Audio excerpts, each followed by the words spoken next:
La jeunesse que nous avons aujourd'hui est l'avenir de demain. Lui donner donc une chance et lui administrer la confiance fera aussi partie de l'évolution de ce pays. Madame, Messieurs, bonjour et bienvenue à cette émission Interface. Il est juriste mais aussi acteur politique Francine Polécha.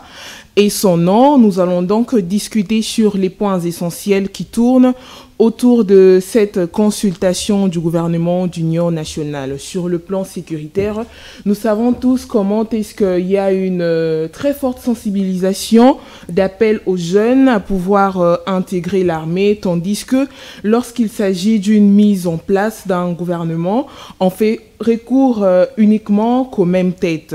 On devrait plutôt savoir que ce n'est pas seulement les mêmes visages au pouvoir qui ont le destin du pays pour le lendemain, mais l'on devrait aussi donner cette chance à tout le monde. Est-ce pour autant que l'opposition a, de leur côté, décidé de pouvoir rejeter la main, soit c'est juste une jeunesse voulue pour des sacrifices qui pourront coûter sur leur vie?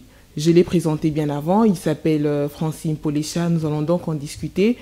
Je vais saluer ici présent. Bonjour Monsieur Francis et bienvenue. Bonjour Madame, merci beaucoup pour votre invitation. Alors, vous êtes analyste politique indépendant ou soit vous faites partie d'une...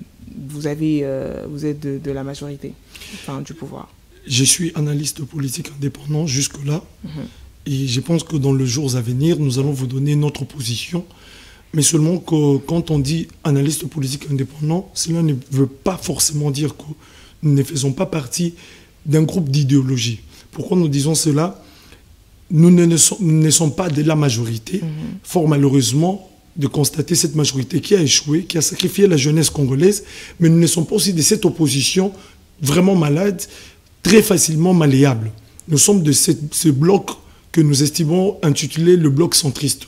Nous sommes ces regroupements qui pensent qu'il est temps, nous devons venir aux affaires et occuper les affaires que le Congo nous a léguées.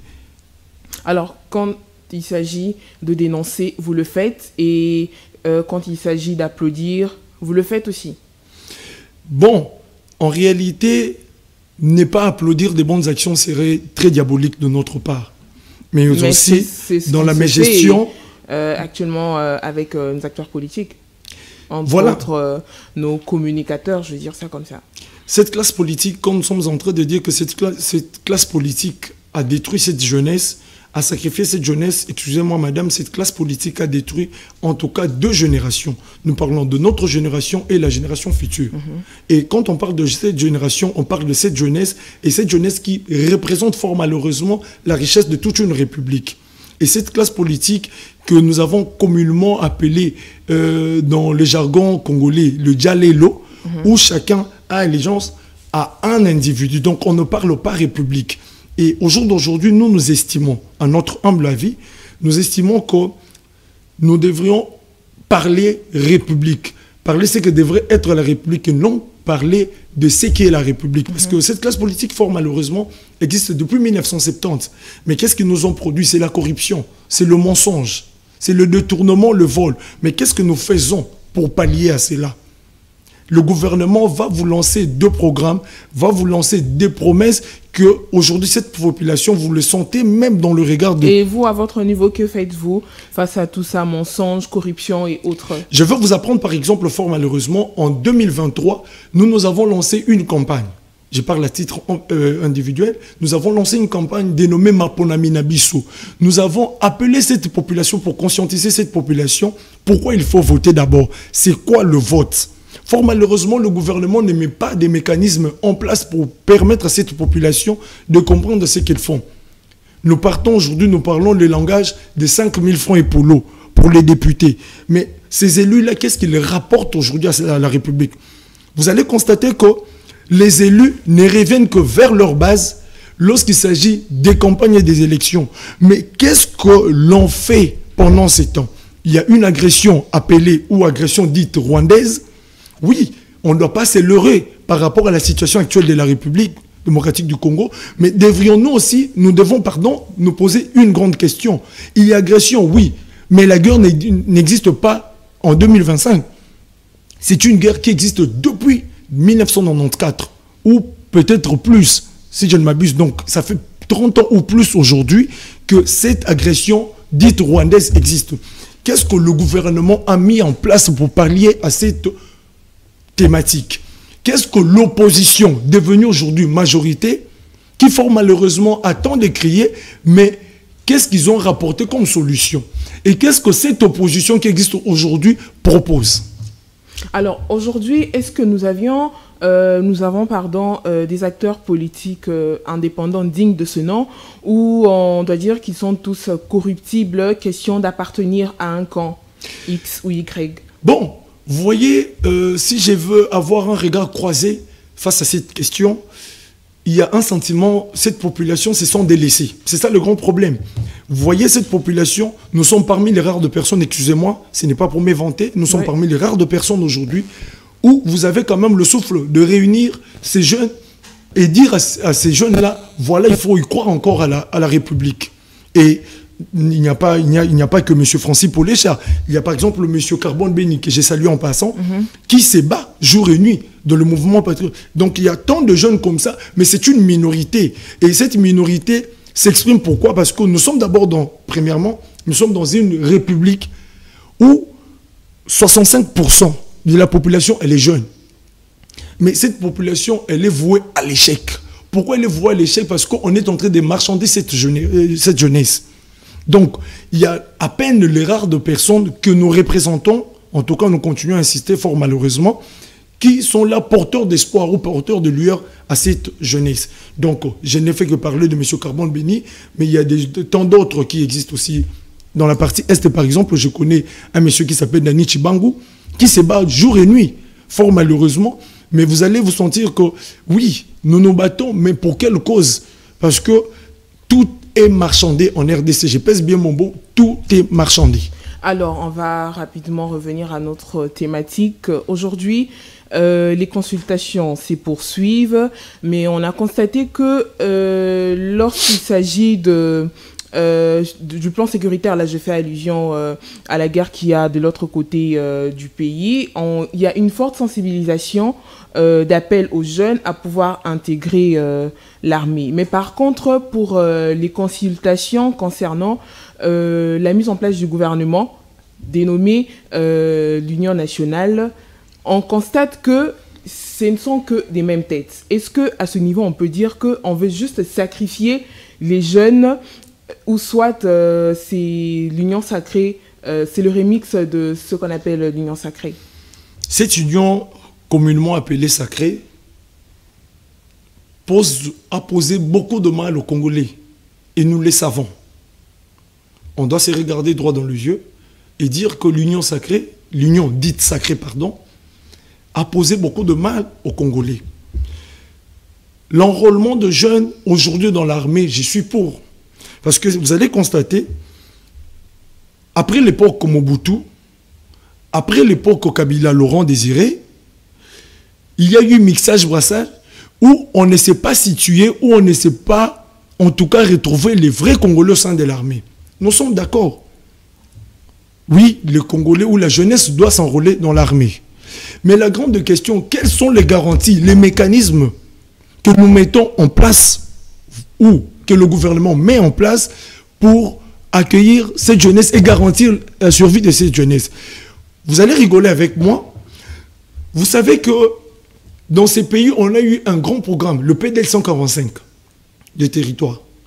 Le programme de développement des 145 territoires. Un très bon programme. Que jusqu'aujourd'hui, je ne me suis jamais remis de ma blessure. Un programme bien conçu, mais mal orienté. Pourquoi? La politique publique de l'État n'a pas été étudiée en amont. Un homme politique ou l'autorité publique, quand il prend une décision, cette décision doit revêtir deux caractères.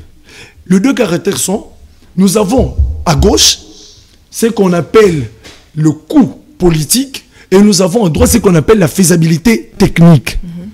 Partez par exemple à Kouamontou. Vous allez construire des écoles à Kouamountou au moment où à Kouamountou, il y a un problème sécuritaire. C'est vouloir quelque chose au son contraire quand même. Vous partez chez moi par exemple au Grand Kassai. Au Grand Kassai, il y a un problème d'abord d'accéder à l'eau potable. Vous allez construire des écoles. Chez moi au Kassai, il y a un problème d'accéder aux soins de santé de qualité. Tout ça, ça n'a pas été étudié. Mais non, quelle garantie cette jeunesse aura en allant dans l'armée au moment où ils sont voués à l'échec, comme je l'avais dit tantôt. Tout est voué à l'échec.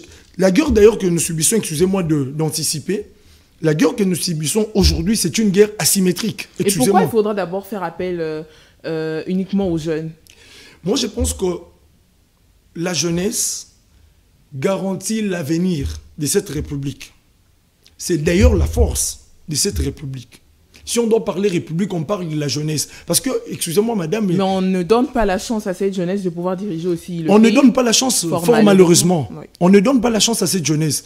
Donc, on estime que c'est avec 5 000 francs qu'on va garantir la survie. En tout cas, je pèse bien mes mots, qui pensent qu'ils vont garantir. Mais je me pose la question, essayons un peu d'étendre la RDC dans 30 ans. Qu'est-ce que la RDC va représenter à l'échelle mondiale? La RDC est un État malade. Un éléphant qui ne sait pas descendre de l'arbre. Un éléphant qui ne sait même pas faire descendre l'arbre. C'est cette République qu'on veut nous léguer. On va nous léguer une République malade pour dire à cette génération que nous allons dire la génération future, donc la génération de nos enfants, que voilà, ils n'ont pas pu, mais ils ont crié. Mais le problème, c'est que, madame, l'avenir de toute une nation se prépare maintenant. On ne prend pas des décisions parce que l'on veut manger aujourd'hui et demain on sera en famille. Mais l'on prend des décisions pour manger aujourd'hui, mais aussi garantir demain. Et c'est malheureusement nos dirigeants, comme une crise cardiaque, il y a un cancer qui circule au sein de nos institutions. Et nous avons, madame, l'opposition qui était censée faire ce travail. Et l'opposition, c'est une opposition de repositionnement. Une opposition qui attend quand est-ce qu'il faut aller, où ils vont se retrouver. Il n'y a aucun leader politique de l'opposition aujourd'hui qui sait se lever et dire que j'ai mené un bon combat. Voilà, il y a eu ce qu'on appelle l'agression rwandaise. Voilà ce que moi j'ai proposé. Zéro opposition. Partez même au sein de partis politiques. Que ce soit SID, je n'ai rien contre eux. SID, Lamouka, même l'UDPS fort malheureusement. Posez la question, c'est quoi votre idéologie politique? Le militantisme, c'est en termes d'individus en RDC. C'est mal qui est profond. Que nous, aujourd'hui, le bloc centriste, nous voudrions en tout cas pallier à cela. Alors, cette jeunesse a toujours été maltraitée. Et pourquoi, lorsqu'il s'agit d'une crise sécuritaire, on lui fait quand même confiance? Oui, le problème, c'est que dans cette situation, ce n'est qu'au moment de malheur, dit-on, qu'on reconnaît des vrais amis. Le gouvernement devient lucide lorsqu'ils connaissent de problèmes.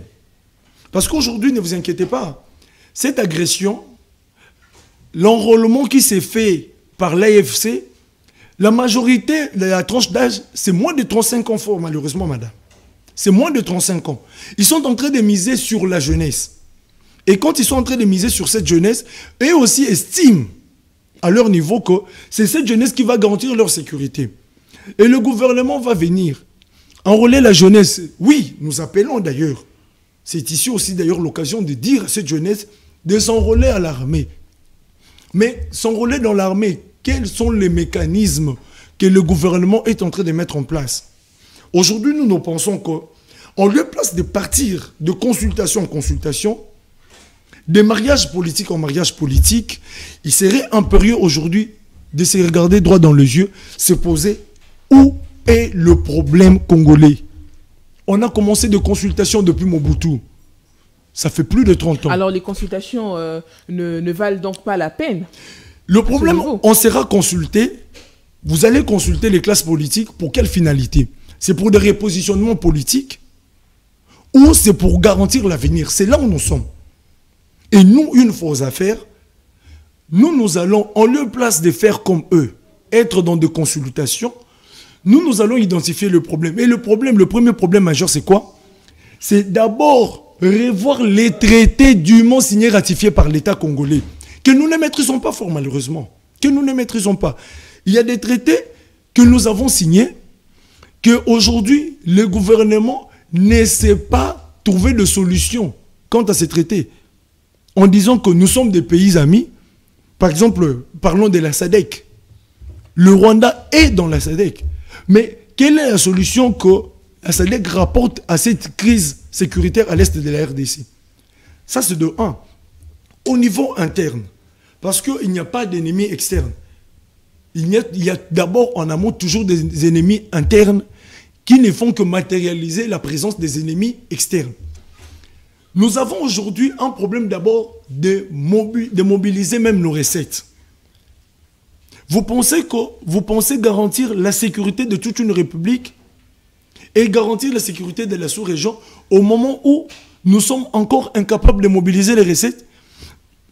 Pour une petite anecdote, nous avons ce qu'on appelle les impôts sur les revenus locatifs. On a scindé ça en deux en nous disant que voilà, en ce qui concerne les personnes physiques, cela revient au gouvernement central. Mais en ce qui concerne les ETD, donc les entités territoriales décentralisées, cela revient en ce qui concerne les personnes physiques, pardon, cela revient aux ETD. Maintenant, moi, ma grand-mère est au Kasaï. Elle a un locataire qui paye 3 000 francs. Comment vous allez prélever ces impôts? Et quand est-ce qu'ils le font? Aujourd'hui, le Congolais ne sait pas réunir le 2 bouts du mois. Vous le savez comme moi. On paye un militaire combien? Combien sont payés nos fonctionnaires? C'est triste à dire. Aujourd'hui, nous devons d'abord commencer par régler ce problème avant d'appeler donc la jeunesse à pouvoir s'enrôler. En réalité, c'est là où on doit commencer. Il faut identifier d'ailleurs le nœud du problème. Le nœud du problème, c'est que quand il y a enrôlement dans des groupes rebelles, c'est parce que cette rébellion-là estime qu'ils ne sont pas bien rémunérés. Il suffit de donner ça, ils vont nous produire tel résultat. Il faut résoudre le problème. De consultation en consultation, nous sommes en train de tourner à rond. Quand ils ont lancé la consultation, le gouvernement ou l'union dite sacrée nous a identifié le noyau du problème. Ils nous ont brandi même une photocopie. Voilà, nous avons identifié le noyau du problème. Et là, face à ça, nous appelons la sagesse, nous appelons la force ou l'énergie de cette jeunesse discuter. Et fort malheureusement, ils discutent avec des individus. Et ces individus-là sont en désaccord avec même les gens qui sont au sein de leur famille politique, excusez-moi. Donc, aller de consultation, ce n'est pas un problème. Le problème du Congolais, c'est le social. Manger au Congo, c'est un luxe. Vous voudriez que nous puissions venir en consultation au moment où on a faim? Madame Sarah, excusez-moi, je vais remplir mes poches, mais après, je vais oublier de servir le Congo parce que j'avais faim. Maintenant, comme vous n'avez pas identifié le problème, nous sommes en 40e consultation. Depuis le régime Tshisekedi existe, nous sommes dans la 40e consultation. Depuis le pouvoir Kabila, nous avons eu combien de consultations dans ces pays? Mais peut-être que l'actuel sera différent. Mais, au fait, le problème, c'est que j'aime bien cette phrase que mon aîné Lambert Mende Omalang a dit, celui qui a trahi trahira toujours. Les dirigeants congolais ont trahi la confiance des Congolais, on doit se le dire. Et aujourd'hui, le peuple se voit même délaissé même par son salut. Il ne croit même plus à ça. Aujourd'hui, lancez seulement un programme de dévéloterie. Allez-y voir le nombre de Congolais qui pensent que la vie est en Europe. Mais descendez au Lualaba, atterrissez au Lualaba. Vous allez voir comment les expatriés descendent chaque jour, qui pensent que la vie est en RDC. Maintenant, dites-nous, cette population doit continuer à être en train d'espérer où on doit trouver des solutions. Alors, est-ce que c'est pour autant que l'opposition a finalement décidé de pouvoir rejeter cette main au regard de tout ce que vous venez d'analyser? Bon, c'est d'ailleurs à 2 reprises, j'ai tenté d'entrer en contact avec le président Martin Fayulu. Fort malheureusement, nous n'avons pas discuté, on n'a pas eu le temps. Mais je voulais dire au président Martin Fayulu, d'ailleurs c'est ici l'occasion de dire au président Martin Fayulu, le rejet, ce n'est pas un problème. On peut être en désaccord avec le pouvoir en place. Mais vous êtes en train de rejeter pour proposer quoi? Il y a une agression.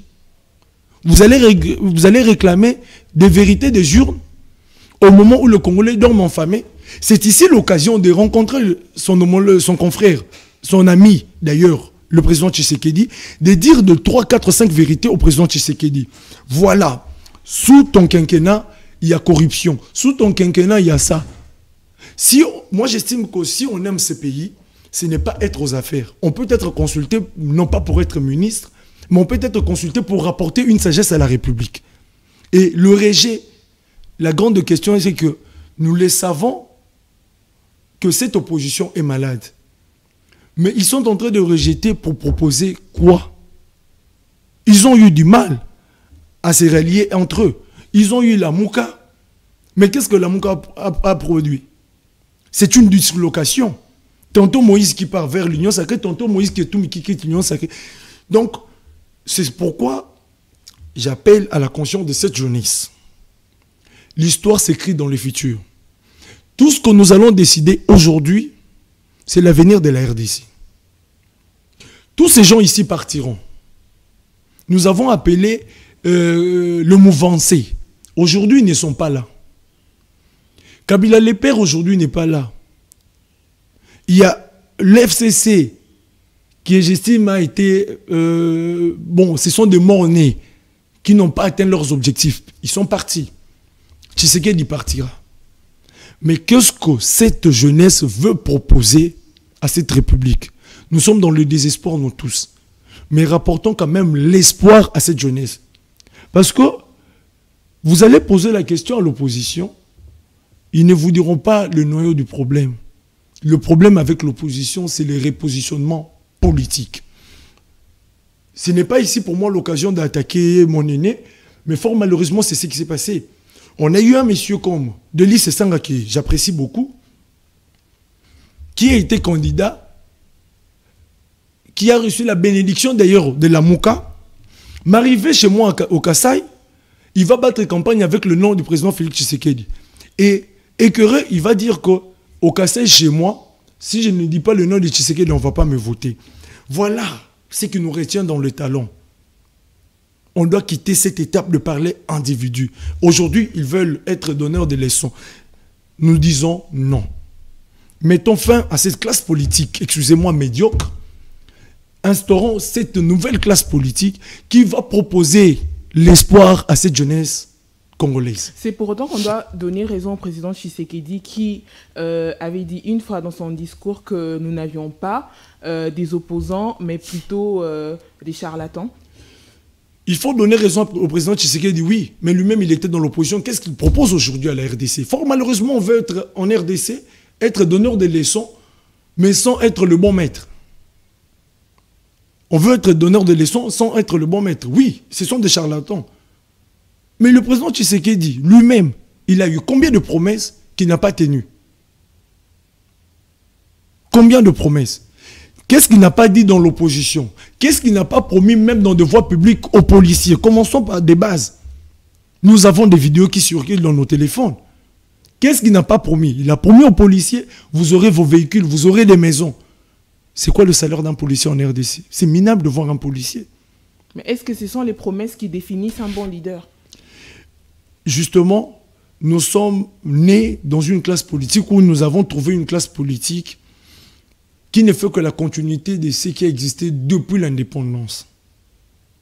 Donc on doit toujours copier tout ce qui a existé. Nous ne devons pas copier, nous devons maintenant éradiquer cette classe politique. Sanctionner cette classe politique, c'est mettre toute cette classe politique dehors. Ça me fait mal de voir mes jeunes frères par moment, quand ils sont là en train de se promener avec deux polos des députés, mais ce sont les mêmes députés qui ne reviennent plus vers eux. qu'est-ce qu'il faut faire? C'est avoir un engagement citoyen sérieux. Et cet engagement passe en nous faisant confiance. Cette énergie que nous... Madame Sarah, vous serez étonnée, tout ce que nous dégageons au jour d'aujourd'hui, nous sommes en train de dire tout ce que personne n'a pu dire depuis Cicéron. Tout ce que nous disons aujourd'hui, je pèse bien mes mots, c'est que personne n'a pu dire depuis Cicéron. Cette classe politique, déjà vouée à l'échec, et ils sont dans ce que j'avais évoqué, le Djalélo. Ils parlent individus. Posez au cadre des partis politiques combien ils connaissent en ce qui concerne leur idéologie politique. C'est quoi leur but? Posez à M. Delis Esanga, qui était candidat fort malheureusement président de la République. Qu'est-ce que lui a rapporté comme programme? Il a proposé aux Congolais une fausse affaire. Nous avons une classe politique qui n'attend que deux opportunités et qui ne peut que compter sur des alliances. C'est une classe politique qui ne sait pas se réveiller le matin devant cette jeunesse, regarder cette jeunesse droit dans les yeux, dire à cette jeunesse, oui, nous avons réussi. Et comment nous avons réussi? Voilà telle réforme nous avons rapportée. Voilà ce que nous avons promis, voilà ce qu'on a fait. Voilà ce que nous comptons faire. La République est gérée périodiquement. La République n'est pas gérée pour une éternité. Elle est gérée périodiquement. C'est ce qu'on doit appeler la politique active.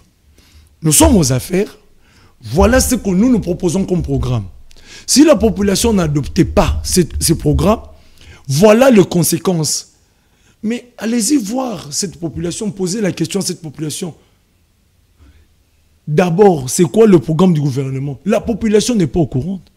La population n'est pas au courant. Nous avons vu le président Jean-Pierre Bemba être étonné. Le programme du gouvernement propose 60 avions que lui-même n'est pas au courant. Qui a écrit? Il y a de la fatigue intellectuelle au sein de ce que nous estimons aujourd'hui élite. Alors, pour ce faire, il faut changer cette classe politique. Pour changer cette classe politique, il faut aujourd'hui nous faire confiance. Nous faire confiance, c'est venir vers nous, nous dire des vérités, que nous puissions vous dire la vérité et vous proposer un programme et que vous puissiez nous contredire. C'est ça c'est ce que cette classe politique doit comprendre aujourd'hui. Nous disons non à cette classe politique, nous disons non au tribalisme, surtout ça, madame. Aujourd'hui, nous sommes dans une république où c'est très difficile, où c'est impossible, excusez-moi, de trouver un Kassaïen parti postuler au Katanga ou à l'Est. De voir un Swahili venir au Bandundu de postuler. Pourquoi? Parce que c'est un échec déjà. Il va échouer. Mais pourquoi? Mais partez en France. Parce que nous aimons bien copier. C'est notre spécialité. Vous voyez vraiment M. Bardella postuler au niveau de la région de Marseille, dont il ne fait pas partie, postuler à Marseille et échouer. Il viendrait, il va discuter en termes de programme. C'est ce qu'on doit proposer à cette République, le programme. Et non crier Tshisekedi, Fayoulou, Katumbi, le Djalélo doit cesser. Et c'est cette classe politique qu'il faut changer. Alors, en dehors des consultations, on a aussi des tête-à-tête uniquement pour un gain de paix. On a vu le président Tshisekedi faire un tête-à-tête avec le président Kagame. Est-ce qu'il devrait aussi le faire avec l'ancien président Joseph Kabila, uniquement pour un gain de paix? Un gain de paix, s'il faut discuter avec le président Kabila, ce que le président Kabila reconnaît être le mal quelque part. Sinon, je ne vois pas être consulté pour un gain de paix au moment où je ne suis pas le mal. Discuter avec le président Kabila pour pallier peut-être au problème sécuritaire par sa petite expérience en étant ancien chef de l'État. Mais c'est comparable aussi à faire appel à tous les opposants. Oui, d'ailleurs, le président Tshisekedi a dit « Je tends la main à tout le monde, quitte à vous de venir saluer ». La famille politique du président Kabila, qu'est-ce qu'ils estiment dans ça? Je pense que, Madame Sarah, il faut avoir une politique active. La politique active veut que nous puissions être là pour la République. Et être pour la République, au jour d'aujourd'hui que je suis en train de vous parler, il faut nécessairement, j'ai dit nécessairement, que toutes les classes politiques puissent être autour d'une table, reconnaître d'abord devant la République qu'ils ont échoué. C'est un échec collectif. C'est un échec de ce qu'on appelle majorité et opposition. C'est un échec parce qu'ils doivent reconnaître aujourd'hui qu'ils ont sacrifié cette jeunesse. Et une fois qu'ils feront ça, qu'ils peuvent revenir vers nous, nous proposer et que nous puissions passer aussi notre cahier de charges. Parce que nous représentons cette jeunesse aujourd'hui. Partez à l'Assemblée nationale. Posez la question, il y avait vacances parlementaires. Combien sont rentrés auprès de leur base? Tous en Europe. Ils ont été élus pour voyager. Ou les élections, c'est un visa Schengen que la population octroie à cette classe politique. Ou ils ont été là-bas pour être les voix des sans-voix. Nous allons consulter encore qui? C'est pourquoi nous disons au président Tshisekedi, s'il aime le Congo comme il le dit, il est temps de parler avec cette jeunesse que nous représentons. Il est temps au président Tshisekedi de venir devant cette jeunesse, de passer ce mea culpa pour son échec. Et il sera temps pour cette opposition. Donc le président Tshisekedi a échoué. Le président Tshisekedi a échoué, qui ne le laissait pas. Qui ne le laissait pas. Nous sommes ici. Mais il n'est pas encore à la fin de son mandat. Pourquoi dire qu'il a échoué alors qu'il a encore son temps? On n'a pas construit Babylone en un jour, mais un programme a été mis en place pour construire Babylone, madame. Qu'est-ce que le président Tshisekedi nous garantit? Si dans 6 ans, tu as été incapable de nourrir ta femme et tes enfants, c'est en une journée que tu vas nous garantir que dans 1000 ans, vous allez manger. Qu'est-ce qu'ils ont fait pendant 6 ans? Détournement. Combien de projets? Mais les détournements ne datent pas d'aujourd'hui, M. Francis. Mais le problème, c'est qu'au jour d'aujourd'hui, nous ne devons pas discuter l'autre parce qu'il avait échoué. Moi aussi, j'ai le droit d'échouer. Si l'autre a été sanctionné, c'est parce qu'il avait échoué. Donc, si cette sanction-là a abouti à une décision de te donner le pouvoir, M. Tshisekedi, c'est parce que nous avons estimé que vous allez réussir. Fort malheureusement, M. Tshisekedi a échoué, encore une fois. Doit-on continuer à discuter des échecs sur échecs ou doit-on changer les choses aujourd'hui? Un enfant qui a 10 ans aujourd'hui, à la fin du mandat du président Tshisekedi, il aura quel âge? N'est-ce pas 14 ans? Il sera pendant sa période de puberté. Il comprendra que mon père c'est un voleur. C'est cette république qu'on veut offrir à ses enfants. Ou doit-on déraciner le mal? Le problème congolais, c'est déraciner le mal. Et le mal, c'est toute la classe politique. L'échec de M. Tshisekedi, c'est les béquilles que ses alliés qui ont constitué une union dite sacrée, que moi je dirais qu'une union dite diabolique, parce qu'ils ont trahi la confiance des Congolais. Mais avec quelle opposition?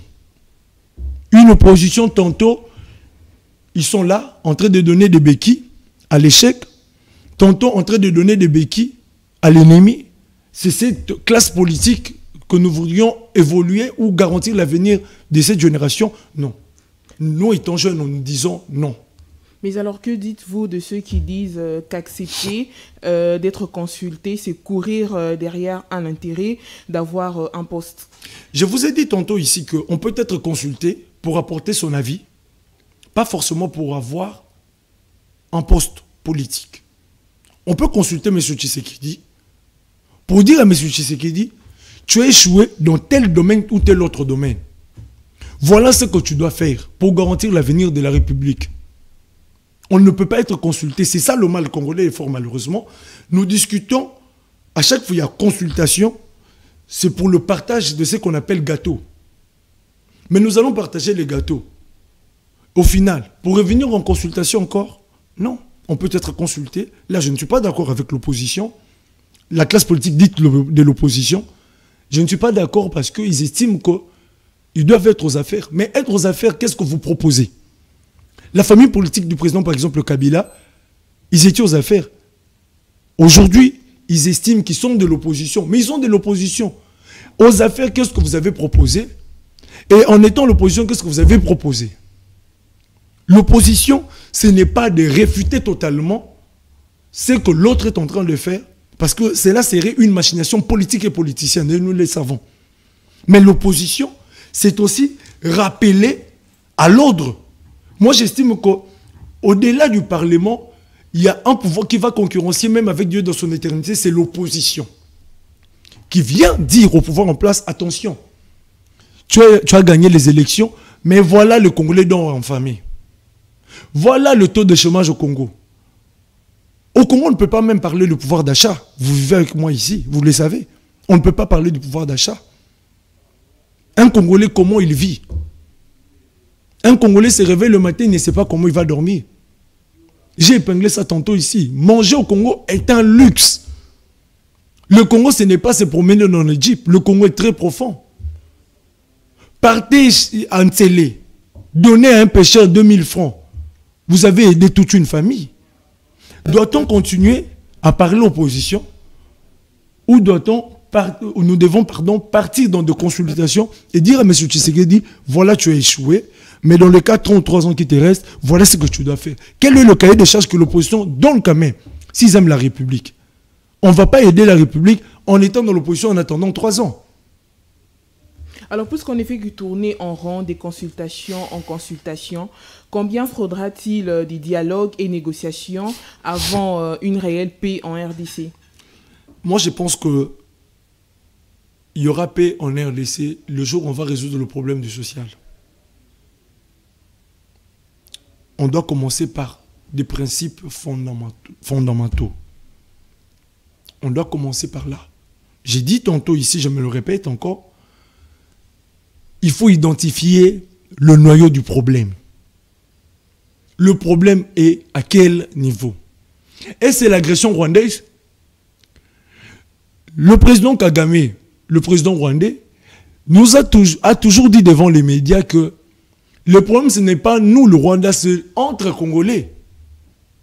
Mais qu'est-ce qu'ils font pour recruter les Congolais? Moselle Laurent Désiré Kabila disait, c'est par des billets. On trouve quelqu'un en famille qu'on lui donne à manger. Facilement, il va se ranger derrière cet agresseur. Pour qu'il y ait paix en RDC, il faut identifier le problème. Et le problème, c'est où? C'est le social, madame. Le social du Congolais. Le Congolais ne sait pas réunir le 2 bouts du mois. Un député touche 33 000 $. Au moment, un fonctionnaire de l'État te touche 550 000 francs congolais. 550 000 francs congolais, avec 3 enfants, avec une femme, une maison à payer. Il faut scolariser cet enfant. Cet enfant ne va pas faire l'université. C'est ça le grand problème. Le problème, c'est de résoudre d'abord au niveau interne. L'ennemi, c'est l'ennemi interne.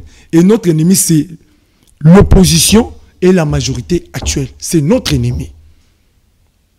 Et l'ennemi est d'abord interne. Nous n'allons pas chercher le Rwanda. Le Rwanda ne gère pas le budget congolais. L'ennemi au niveau interne. Il faut résoudre le problème au niveau interne. Et ensuite, nous allons parler droit aux yeux au Rwandais pour dire, moi j'ai nourri le Congolais 3 fois la journée, mais pourquoi tu viens m'agresser? Mais au moment où le Congolais est enfamé, le Rwandais vient. Vous pensez que le Congolais sera en mesure de s'enrôler à l'armée? Monsieur Francis, l'émission est terminée. Vous allez donc la conclure. Merci beaucoup, Madame Sarah. Ce fut un plaisir déjà de passer dans votre plateau. Il sera ici impérieux pour moi de dire à cette population qui malheureusement vit dans le désespoir que nous allons rapporter cette énergie qu'ils attendent depuis la nuit des temps. Nous allons rapporter cette lumière qu'ils attendent. Cette population doit nous faire confiance. Cette jeunesse que nous sommes en train de représenter fort malheureusement doit nous faire confiance. Et on a un slogan. C'est le Congo dans le cœur, la patrie en avant. Le Congo dans le cœur, c'est qu'il faut aimer le Congo, comme nous le faisons. Et la patrie en avant, il faut faire évoluer les choses.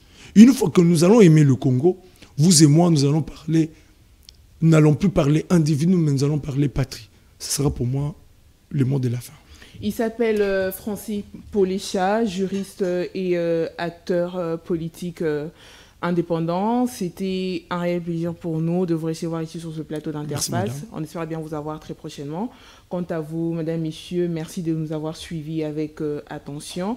On se dit donc à très vite pour un autre numéro, nouvel invité et bien sûr d'autres thématiques. Bonsoir chez vous.